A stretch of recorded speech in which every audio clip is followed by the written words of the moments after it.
Tom, a tricky 3 days of cricket. We knew it was going to be a tricky 3 days of cricket with the forecast scheduled, but obviously on the disappointing end of the result, what are your initial thoughts? Yeah, obviously disappointed to come off losing the game after being in such a strong position on day one. We were in command of the game, and hats off to Kent. They've played some good cricket over the 3 days, and they counter-punched well and got themselves into a strong position. And we showed some fighting spirit at the end there. The lads on the lower order played really well. Barnesy, Davo, Righty, Benny and Parky all can take confidence going into next week. You just mentioned, obviously, the situation we found ourselves in after our first innings with the ball. Obviously, Kent responded really well. What do you put that down to? Sometimes it's pretty tricky conditions to bat. A little bit overcast, the lights were on, and we didn't play as well as we possibly can do. Kent bowled well. Hats off to them. They did bowl well, and we didn't quite apply ourselves as we would have wanted to. We've had some good, honest conversations after the game about how we can change things going into the Derbyshire game. And we need to obviously come back into that game and show a marked improvement. A slight positive, obviously, over the course of the fixtures. Callum Parkinson got his third fifer of the season, one away from his second tenfer. Just how much has he improved this season with the red ball in hand? Yeah, he's been a shining light of success in the red ball format. He's embraced his role and his responsibilities, and it's shown his level of skill is why he's getting his wickets.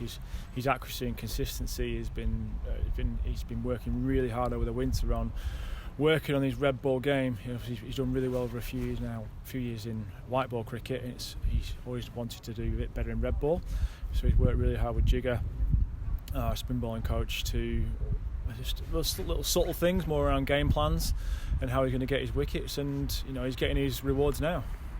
You've already touched on it slightly already. Obviously, the performance of the middle to lower order in our second innings. Obviously, Ben Mike, Ed Barnes, Chris Wright, Will Davis as well. Just how much confidence does that give you as, I guess, standing head coach for today's game, going into the future fixtures, knowing that the guys down there in the bottom order can bat? Obviously, we all be back from 1 to 11 these days in all teams across the country, and our guys value their batting more than anyone, especially the guys down the bottom order. They love getting in the nets and working hard in the game, and it's something we pride ourselves on. We try and work on.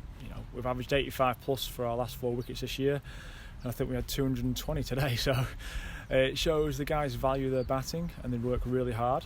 And a situation like this allowed them to go out there and play. They had a lot of time to bat. It was a chance for them to show what they can do.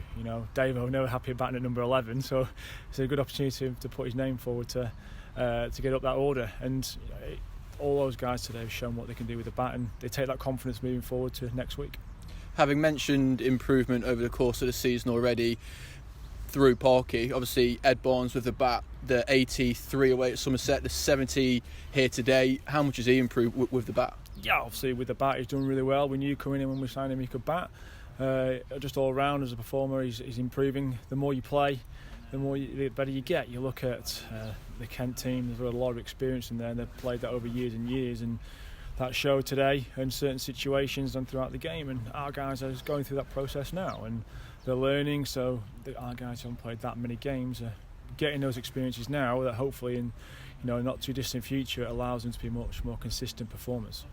Without getting too far ahead of ourselves, obviously an extra unanticipated day of preparation for Derbyshire on Sunday. What are your initial thoughts heading into that one? Into the Derbyshire game, it's going to be a tough game. I know they're in the mix of a close contest at the moment with Middlesex, so there's going to be a good game there by the sounds of it. And they're a strong team. They've got some good performers, and we know we've got to go there and play well. If we go there and play to the best of our ability, we'll be in a position at the end of the game where hopefully we can come out on top. But we have to do the basics well for long periods of time and make sure that we turn up in the right mind frame.